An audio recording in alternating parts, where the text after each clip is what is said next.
बीच में कहीं ज़्यादा होगा, कहीं कम होगा, लेकिन हमारी राजनीतिक भागीदारी बहुत कम है। महाराष्ट्र में तो ये कहा जा रहा है कि उनको 27% आरक्षण प्राप्त है, लेकिन छत्तीसगढ़ में ये हुआ कि भूपेश बघेल सरकार ने ओबीसी को 27% आरक्षण दिया और उसके खिलाफ 41 ब्राह्मणों ने रिट दायर किया हाई कोर्ट में, और हाई कोर्ट ने यह कह करके खारिज कर दिया उसको, ओबीसी आरक्षण को, कि ओबीसी का आंकड़ा होना कितना परसेंट है, और आज तक के ओबीसी के आंकड़े को जनगणना में छिपाया जाता है, और उसके कारण सरकार आंकड़ा पेश नहीं कर पाई और 27% आरक्षण समाप्त हो गया। इसके खिलाफ हमने एक आंदोलन चलाया 1914 से लेके आज तक, कि ब्राह्मण यदि हमें आरक्षण नहीं देना चाहते तो ब्राह्मणों को वोट मत दो, क्योंकि हमारे वोट के भरोसा वो जीतता है। उसका परिणाम ये हुआ कि सरपंच के पद के लाले पड़ गए। नगर निगम 11 है, उसमें एक भी ब्राह्मण मेयर नहीं बना। जिला पंचायतों में उसकी हालत पतली हो गई। छत्तीसगढ़ के लोग यद्यपि दक्यानुसी विचार के हैं, ब्राह्मणवादी रीति नीति से ग्रसित हैं। उनका मानना ये है कि हमारे जब मृतक मरेंगे तो ब्राह्मणों के क्रियाकलाप के द्वारा ही स्वर्ग जाएंगे। इसका हमने विरोध किया और 6 साल के दरमियान में एक परिणाम यह आया कि अब ब्राह्मण जीत नहीं सकते, कोई भी चुनाव नहीं जीत सकते वो। तो हमने एक ताकत पैदा किया। दूसरा ताकत यह पैदा किया कि भूपेश बघेल किसान का बेटा है और गांव का देहाती आदमी है, और हमने सारे ब्राह्मणों को पछाड़ दिया और मुख्यमंत्री उनको बना दिया। ये दूसरी ताकत है। और आज जब हम रावण को मत मारो किताब लिखा तो 2001 में हमको जेल में डाल दिया गया, जमानत में छूटे। एक दिवाली वहीं मनाया। वहाँ हमने पाया कि जो गरीब लोग हैं वो ज़्यादा जेल में हैं। 2900 कैदी थे, जिसमें 2100 शेड्यूल कास्ट के थे, सतनामी समाज से। उसका कारण हमने जाना तो बताया गया कि वो कानून को खरीद नहीं सकते, और जो लोग कानून से को खरीद सकते हैं, ब्राह्मण बनिया ठाकुर, वो लोग उस जेल में नहीं हैं। वो लोग अपराध करते हैं लेकिन कानून को खरीद लेते हैं। इस तरह की न्याय व्यवस्था है। माने गरीब आदमी को कोई न्याय मिलता नहीं, और उसमें ओबीसी भी है, क्योंकि 2100 शेड्यूल कास्ट जेल में और ओबीसी 8 से 900 थे, और बाकी जो सवर्ण लोग हैं वो लोग कानून को खरीद लेते हैं और उनको जेल नहीं होती। तो इस तरह का जब हमने देखा तो हमारे दिल में विद्रोह हुआ। प्रेस वार्ता हमने लिया, और एक दुबे जी थे, उनने पूछा कि आपके इस आंदोलन से गोधरा कांड हो जाएगा। हमने कहा कि 2-4 करोड़ मर जाएं तो इस देश की कुछ होने वाला नहीं है। तो उसने पूछा कि आखिर कौन सा धर्म मानते हो? तो हमने कहा कि जब सब धर्मों का हम अध्ययन करेंगे और उसके बाद बताएंगे कि हम कौन सा धर्म मानते हैं, उसमें सबसे प्रथम धर्म जो है शेड्यूल कास्ट का है। जब हिरण्यकश्यप हिरणाक्ष सिंधु घाटी सभ्यता में हुआ और ब्राह्मण लोग तेहरान से यहाँ आक्रमण किए, उसके पहले बाइबिल की कथा है कि मूसा ने पिनहास सेनापति के द्वारा उन पर आक्रमण करवाया और सारी औरतें उनको छीन ली है। भारत में जब ब्राह्मण आए तो यहाँ की औरतों से ज़बरदस्ती शादी ब्याह किया, उनसे बच्चे पैदा किए। और मनुस्मृति के अध्याय 9 में लिखा है कि बच्चे जो हैं वो भूमि के नहीं होते, मौसम के नहीं होते, और उसके होते हैं जो बीज डालता है। तो इस तरह से ये पाया गया कि जो घासीदास बाबा हैं वहाँ छत्तीसगढ़ में, वो नारनौल से आए और नारनौल पंजाब के बॉर्डर के, पाकिस्तान के बॉर्डर के नज़दीक है। तो उनकी जो बेटी थी सुभद्रा कुमारी, उसने कहा कि होलिका को मत जलाओ। क्यों? होलिका नए सबसे प्रथम बुद्धिस्ट थी। शेड्यूल कास्ट जो है वो प्रथम बुद्धिस्ट है। और उन्होंने ये कहा कि जब हिरणाक्ष को 8वें बार के आक्रमण में मार डाला सुरा और सुंदरी के कारण, और वो लोग रिपोर्ट दिए कि यदि बराह अवतार नहीं होता तो ये पृथ्वी डूब जाती। और हम और आप सब लोग बचे हैं तो बराह अवतार के कारण बचे। तो होलिका पहली महिला थी जिसने कहा कि ऐसा हो नहीं सकता कि कोई आदमी पृथ्वी को डुबा दे, और ये भी नहीं हो सकता कि कोई बराह इसको निकाल दे। ये असत्य है। और सत्य असत्य का वहाँ पर निर्णय हुआ और उसके कारण ब्राह्मण लोग होलिका को जला दिया, और हर साल जलाया जाता है। तो हमने होलिका जलाना बंद किया गुरु घासीदास के अनुसार, क्योंकि वो पहला बौद्धिस्ट थी। ईश्वर नहीं है और ऐसा कुछ हो नहीं सकता। ये प्रथम महिला थी और इसलिए हमको होलिका नहीं जलाना चाहिए। उसके बाद रावण की जो जलाया जाता है उसमें इस साल पहले प्रथम बार है जब भूपेश बघेल ने यह ऐलान किया कि 10 फुट से ऊपर रावण होगा तो नहीं जलाना। दूसरा ये कहा कि रामलीला यहाँ कोरोना के चलते नहीं खेला जाएगा। तो इस साल जिस समय रावण दहन होना था उस समय पूरा मातम फैला हुआ था। अभी कल का आंदोलन हुआ कि आदिवासी बोले कि हम राम की पूजा नहीं करेंगे। आदिवासियों ने साफ इनकार किया और जो पंडित थे उनको भगा दिया। इस तरह से उत्तर और दक्षिण में आदिवासी हैं जो घोर राम के विरोधी हैं, और बीच में ओबीसी है, और ओबीसी धीरे धीरे ओबीसी में चेतना आ रही है कि ब्राह्मणवादी व्यवस्था को हम समाप्त करेंगे, चाहे जो हो। लेकिन अब वहाँ छत्तीसगढ़ में ब्राह्मण कोई जीत नहीं सकता, विधायक नहीं जीत सकता।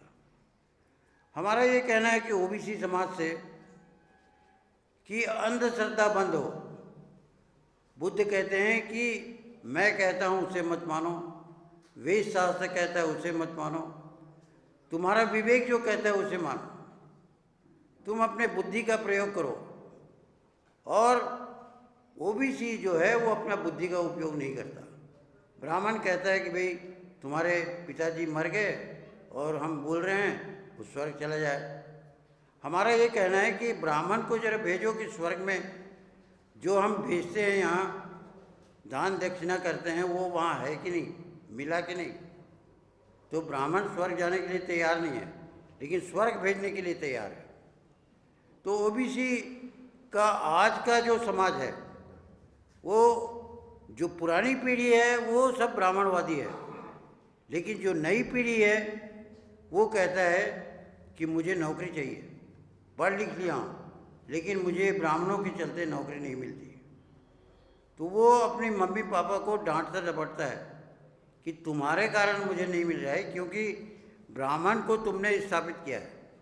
सारे राजनीति में ब्राह्मण हावी हैं और छत्तीसगढ़ की राजनीति में और ज़्यादा हावी है। वो किसी का हित नहीं चाहते। ब्राह्मण में एक खास गुण है कि जो उसको वोट देगा उसका सत्यानाश होगा। राजा बलि ने 3 पग धरती दिया, उसका सत्यानाश कर दिया, पताल लोक का राजा बना दिया।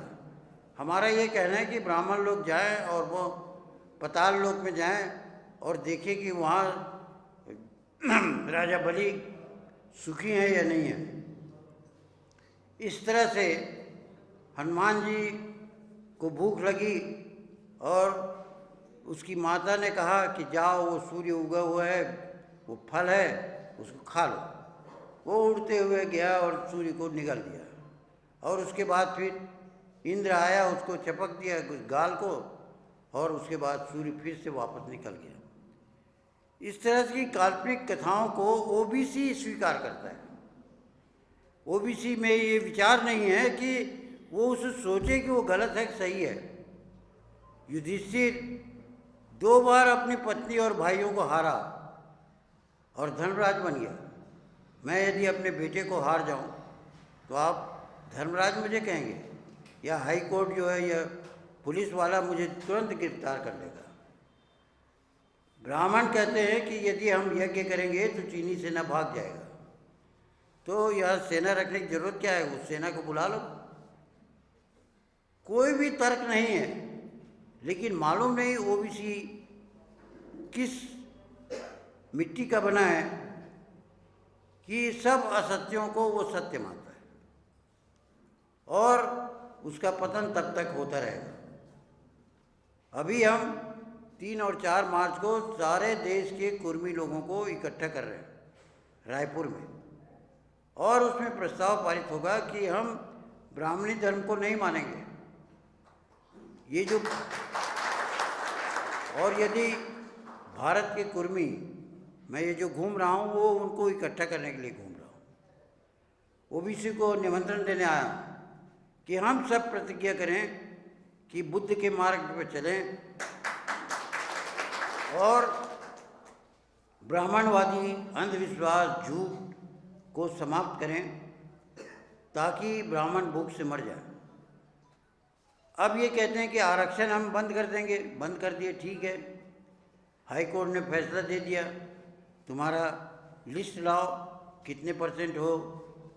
हमारा ये कहना है कि ठीक है, हम फेल हो गए, हाई कोर्ट सुप्रीम कोर्ट ने सब रद्द कर दिया। सुप्रीम कोर्ट ने तो यहाँ तक कहा है कि गैर ब्राह्मणों को, ओबीसी को डॉक्टर बनने का अधिकार नहीं है। तो हमारा ये कहना है कि ओट हमारा राज तुम्हारा नहीं चलेगा, ये कांसीराम जी ने कहा है, और ओबीसी कहता है यही चलेगा, यही चलेगा, हमारा वोट रहेगा और ब्राह्मण राज करेंगे।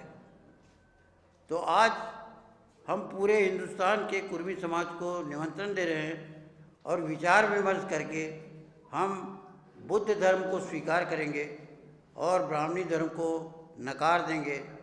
और ब्राह्मणी धर्म जो ओबीसी है, ये बीएसपी ब्राह्मण धर्म जो कमल छाप है, वो समाप्त हो जाएगा। आपके भरोसे टिका हुआ है। जब आपके भरोसे टिका हुआ है तो उनको वोट देकर दिल्ली की गद्दी मत बैठाओ। आप यदि तय कर लो कि ओबीसी ब्राह्मणों को टिकट नहीं देगा, वोट नहीं देगा, तो एक भी ब्राह्मण जीतेगा नहीं, वो बीजेपी समाप्त हो जाएगा। तो इसलिए आज हमने बिगुल फूंका है कि बुद्ध धर्म को राष्ट्रीय धर्म बनाना है, क्योंकि हमारा राष्ट्रीय धर्म है सर्वधर्म समानत्व, गांधी जी ने कहा। तो ये सर्वधर्म समानत्व बहुत खतरनाक है। सब धर्मों को हम मानेंगे, ये खतरनाक है। हम बुद्ध धर्म को मानेंगे, बुद्ध के रास्ते पर चलेंगे, यही सत्य धर्म है। और हम अगले चुनाव में ये करके दिखाएंगे कि बहुत ओबीसी समाज जागेगा और जागना पड़ेगा, और तब उसका अस्तित्व रहेगा, तब उसको नौकरी चाकरी तमाम सब में भागीदारी मिलेगी। हम अपने हिस्सा लेके रहेंगे, और यदि नहीं लेंगे तो आने वाली पीढ़ी आपको गाली बकेगा। इसलिए बच्चों को भविष्य देखते हुए हमको बुद्ध धर्म अपनाना पड़ेगा, राष्ट्रीय धर्म हम बनाएंगे।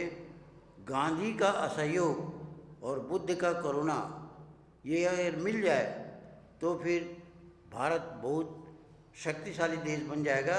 चीन हमको आंख दिखाता है, वो समाप्त हो जाएगा। तिब्बत हमसे कब्जे कर लिया है, उसको हम उबार सकते हैं। हांगकांग को हम ले सकते हैं, और चीन जो टेक्नोलॉजी में सबसे ज़्यादा एडवांस है, उसकी माल बिक्री बंद हो जाएगी भारत में, और तब चीन घुटने टेकेगा गांधी के असहयोग और बुद्ध के करुणा से, बुद्ध के पंचशील से वो घुटने टेकेगा। क्योंकि हम ये चाहते हैं कि जापान को हम बुद्ध धर्म का मुखिया बनाएं, और तमाम जो लंका से जापान तक के द्वीप समूह हैं वो सारे बौद्धिस्ट हैं। और अगर कहीं वो लोग असहयोग किए, चीन से असहयोग किए, तो चीन को डीजल सप्लाई बंद हो जाएगी, और इसलिए वो घुटना टेकेगा। तो बुद्ध के मार्ग पर हम चले, गांधी के मार्ग पर चलें। कुछ लोगों को गांधी पसंद नहीं आता, लेकिन गांधी ने ही असहयोग आंदोलन करके अंग्रेज़ों को बाहर भगाया, और अंग्रेज़ों के मैनचेस्टर से जो कपड़ा यहाँ बन के आता था उसको हर चौराहे पर जलाया गया, और मैनचेस्टर को कह दिया कि हमारा कपास और तुम कपड़ा बुन को लाओ और हम खरीदें, ये नहीं होगा। ये गांधी का असहयोग आंदोलन है। तो हर महापुरुष में कमी होती है। बुद्ध में कमी थी, क्या कमी थी? बुद्ध ने ये कहा कि भंते लोग ही बुद्ध धर्म को प्रचार प्रसार करेंगे, गृहस्थी प्रचार प्रसार नहीं करेंगे।